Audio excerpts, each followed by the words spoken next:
एक हमारे ब्रज के अनन्य भक्त हुए मदन मोहन सूरदास।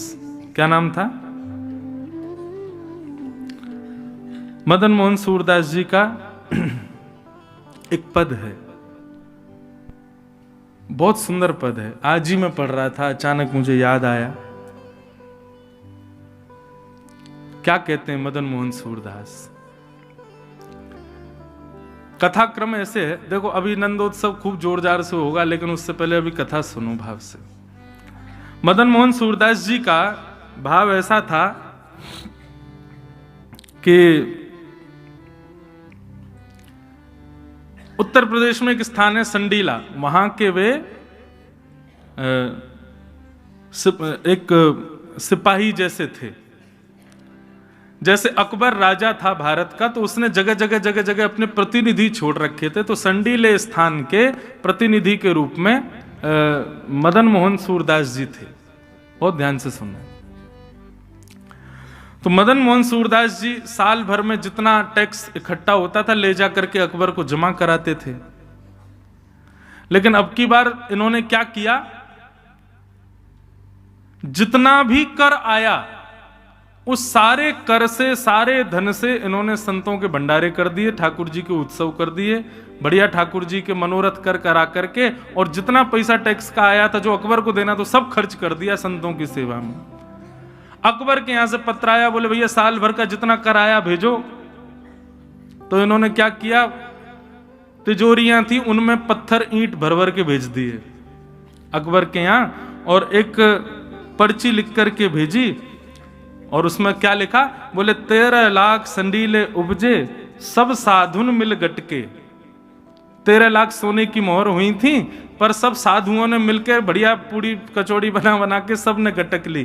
13 लाख संडीले उपजे सब साधुन मिल गटके, मदन मोहन सूरदास आधी रात वृंदावन को सटके। सब छोड़ छाड़ के वृंदावन भगे आए। अकबर को जब ये बात पता चली तो अकबर को गुस्सा तो नहीं आया, लेकिन अकबर के जो नीचे रहते थे लोग, उन्होंने कहा, बोले इसको पकड़वाओ, गिरफ्तार करो। वृंदावन में आकर के मदन मोहन सूरदास जी रहते थे। अकबर के सैनिकों ने आकर के उनको पकड़ लिया और ले जाकर के जेल में, कारागृह में बंद कर दिया। सूरदास, मदन मोहन सूरदास जी को कोई चिंता नहीं थी, वो कोई बात नहीं, गलत तो मैंने किया ही, लेकिन कोई बात नहीं, संतों की सेवा थी, अपने धन से करनी चाहिए थी, राजा के धन से कर दी। नरक में भोगता उससे अच्छा बढ़िया यहीं जेल में ही भोग लूंगा। लेकिन कुछ दिनों बाद उनकी चिंता बढ़ गई, कहीं मेरे यहीं प्राण नहीं निकल जाएं, मुझे तो व्रज में प्राण त्यागने, श्री जी के चरणों में प्राण त्यागने। अकबर से उन्होंने प्रार्थना की तो अकबर ने उनको मुक्त कर दिया। वृंदावन आकर के रहने लगे।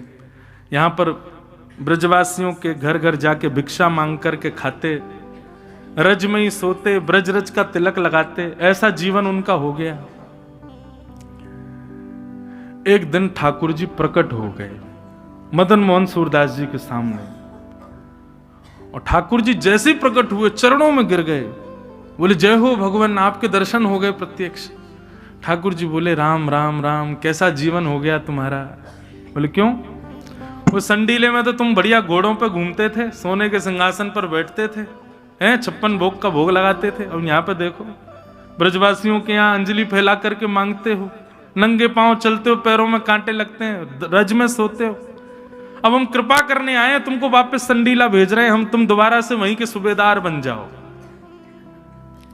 तब ठाकुर जी के सामने मदन मोहन सूरदास जी ने यह पद गाया, बहुत सुंदर पद है। क्या कह रहे हैं? मेरी गति तुम ही अनेक तोष पाऊं। हे नाथ, मेरी गति तो केवल आप हो। चरण कमल नख मन पर विषय, विष को सुख बहाऊं। घर घर जो डोलो तो हरि तुम्हें ल जाऊं, तुम रहो कहाए कह कौन को कहां। हे नाथ, अब मैं आपका हो चुका हूं, अब आपने मुझे स्वीकार कर लिया है, आपका होकर के मैं अब किसी और का हो जाऊं, ये कैसे संभव हो सकता है ठाकुर जी? मैं ब्रजरज को मैंने माथे से लगा लिया, यहाँ के ब्रजवासियों की मधुकरी मैंने पाली, एक बार आपकी तरफ मुख कर लिया, अब दोबारा पीछे मुड़ करके मैं नहीं देख सकता। नाथ, मुझ पर कृपा करो, ऐसा अनुग्रह करो, मुझे वापस संडीले मत भेजो। शीश तुम्हें नाय कहां कौन को नवाऊं।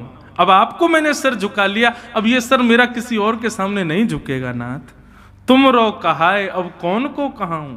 आपका जब मैं हो गया तो फिर किसी और का कैसे हो सकता हूं ठाकुर जी। आहा, हाथी ते उतार कहां गदहा चढ़ी जाऊं। बोले ठाकुर जी, पहले तो मैं गधों पे घूमता था संडीले में जब था, पर अब वृंदावन आकर के ये ब्रजरज तिलक लगा रहा हूं, हाथ में माला लिए घूम रहा हूं, युगल नाम मंत्र का उपासना कर रहा हूं, ब्रजवासियों के घर की मधुकरी पा रहा हूं। इसका मतलब अब मैं हाथी पे चढ़ गया हूं। हाथी पे चढ़ने के बाद भला कोई गधे पे जाता है दोबारा?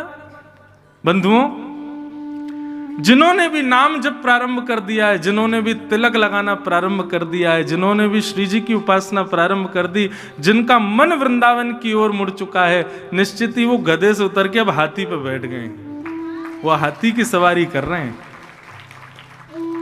बस इतना ध्यान रखना, ये हाथी की सवारी बनी रहे, दोबारा गधे पे ना जाना पड़े।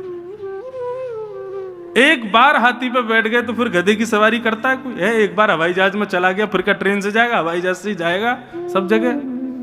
तो भैया, ये एक प्रकार से हमारा प्रमोशन है कि अब हम तिलक लगाने लगे, अब हम वैष्णव हो गए, कंठी माला पहनते हैं, ठाकुर जी की उपासना करते हैं।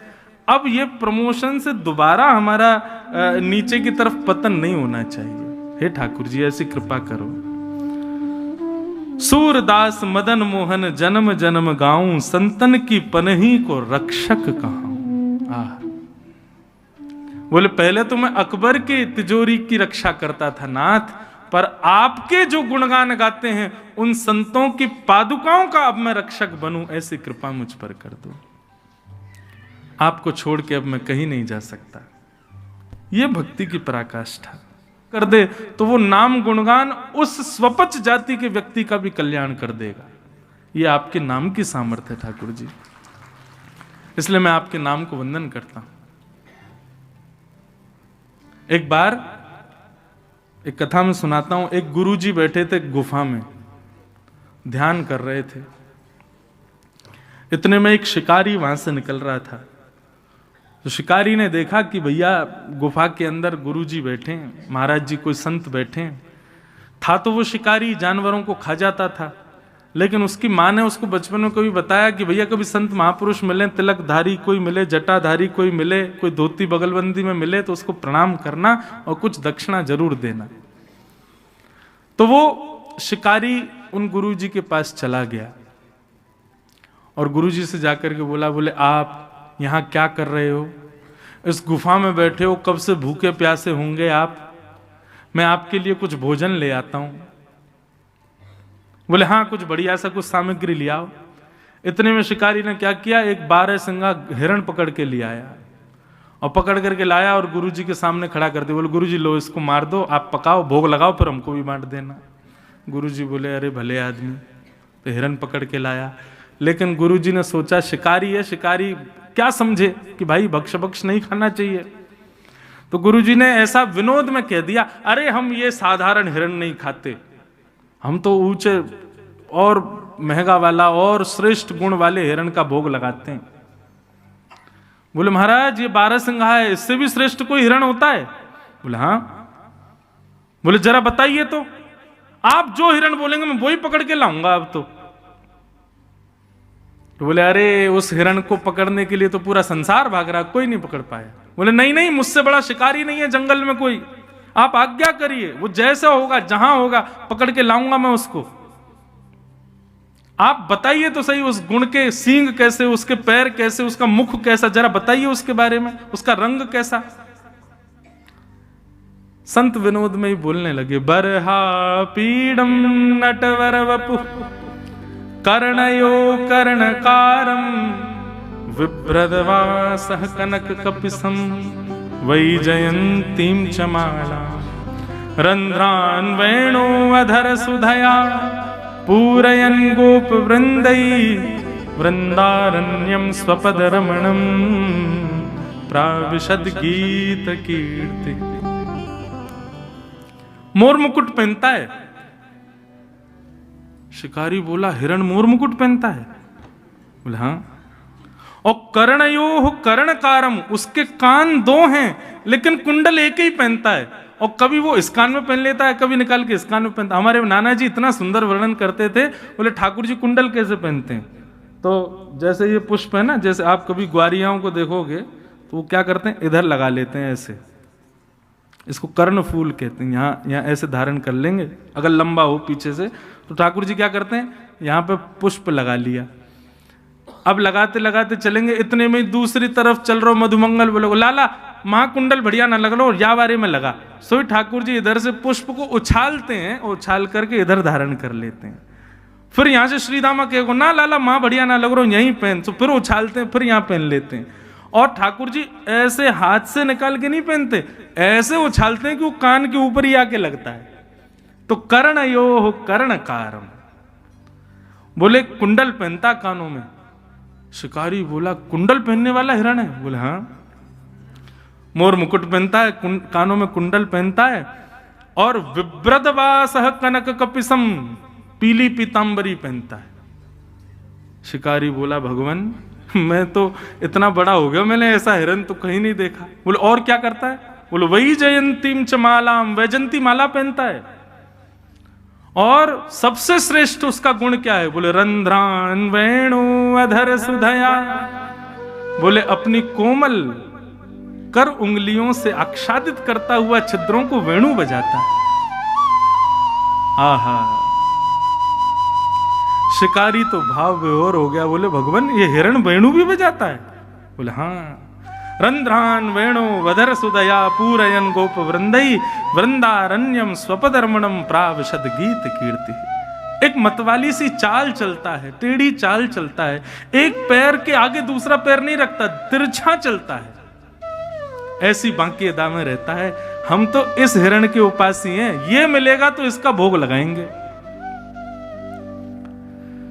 शिकारी ने कहा गुरुजी मैं आपको वचन दे के जाता हूं, जब तक ये हिरण मुझको नहीं मिल जाएगा मैं भी भूखा रहूंगा।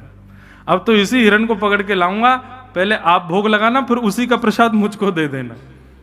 अब गुरुजी तो अपने ध्यान में चले गए, बोले ठीक है जाओ जाओ तो अपने शिकार करो। लेकिन वो शिकारी तो बड़ा सीरियस हो गया, वो तो निकल गया महाराज, एक एक गुण लिख लिया था उसने।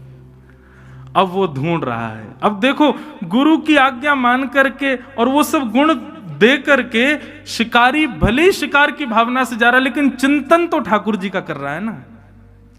सामने हिरण आ जाते हैं तो सोचता नहीं ये नहीं है, मोर मुकुट वाला होगा, ऐसा होगा। एक दिन बीत गए, 2 दिन बीत गए, 3 दिन बीत गए, 4 दिन बीत गए। भूख के कारण प्राण निकलने लगे उस शिकारी के, लेकिन सोचने लगा मेरे गुरुजी भी तो भूखे बैठे हैं, जब वो भूख सहन कर रहे हैं तो मैं क्यों नहीं करूं। अब तो इसी हिरण को पकड़ के ले जाऊंगा। इतनी व्याकुलता उसके तन में आ गई, शिथिल हो गया, गिरने लगा, ऐसी स्थिति आ गई। लेकिन सामान्य हिरण का शिकार नहीं कर रहा था। ठाकुर जी को उसका ये भाव प्रिय लग गया, और इतने में ही सघन कुंज में से पीतांबरी पहने, बांकी अदा से मोर मुकुट धारण किए, एक कुंडल गले में वैजंती माला, पीतांबरी आच्छादित है, सुंदर अधर पर वेणु धारण करके बांकी अदा से चलते हुए श्याम सुंदर जैसे सन्मुख आए उस शिकारी के।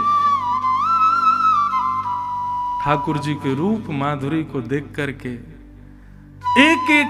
एक एक अंग को जब उसने देखा तो उसको याद आया गुरुजी ने जो बताया था, ये तो बिल्कुल वैसा ही है। मोर मुकुट पहने, गले में वैजंती माला है, वेणु बजा रहा है, तिरछी चाल चल रहा है, पीतांबरी पहनी है, गले कान में एक कुंडल है।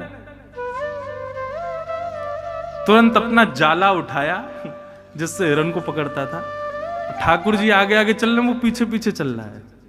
और जैसे ही मौका पाया महाराज जाला फेंक करके ठाकुर जी को उसमें बंदी बनाया और बांध करके जाला कंधे पर टांगा, ले गया गुरु जी के पास। गुरु जी जल्दी बाहर आओ, आपका बताया हुआ हिरण पकड़ के लाया हूं मैं। महाराज जी बोले ये और पता नहीं, अब पता नहीं कहां से कौन सा हिरन ले आया है। जैसे ही निकल करके गुफा से बाहर आए तो क्या देखा, शिकारी के कंधे के ऊपर बंसी बजा रहे ठाकुर जी बैठे हुए हैं। जैसे ये दृश्य देखा महाराज, देखते ही महाराज जी तो मूर्छित होके गिर गए। होश में आए, जलवल डाला उसने शिकारी ने, बोले गुरुजी होश में आओ। गुरुजी होश में आए, बोले भैया कहाँ, गुरुजी वो हिरन लेके आऊं, बताओ कहाँ लगाऊं चूल्हा वूल्हा, इसको पकाएं बढ़िया। गुरुजी बोले भले आदमी, इनको छोड़ जल्दी। बोले गुरुजी भाग जाएगा, ये बहुत मुश्किल से मिला, मुझे 5 दिन लगे इसको पकड़ने में। तब गुरुदेव ने आज्ञा की। ठाकुर जी मंद मंद मुस्कुरा रहे थे। ऐसी गुरु की कृपा हुई कि एक शिकारी के हृदय पर शिकार की भावना से ठाकुर जी को ढूंढने गया और ठाकुर जी उसके वश में आ गए। तो हे नाथ, आपके नाम में इतनी सामर्थ्य है, आपकी लीला गुण में इतनी सामर्थ्य है कि एक स्वपच प्रजाति का व्यक्ति भी आपकी प्राप्ति कर पाएगा। इसलिए मुझे यही समझ आया कि सबसे श्रेष्ठ संसार में अगर कुछ है तो वो आपका नाम है भगवान। उस नाम के आश्रय में, कथा के आश्रय में कोई भी आ जाए, उसको आप मिल ही जाते हो, उसको आपकी प्राप्ति हो ही जाती है। ऐसे नाम को हम बारंबार प्रणाम करते हैं।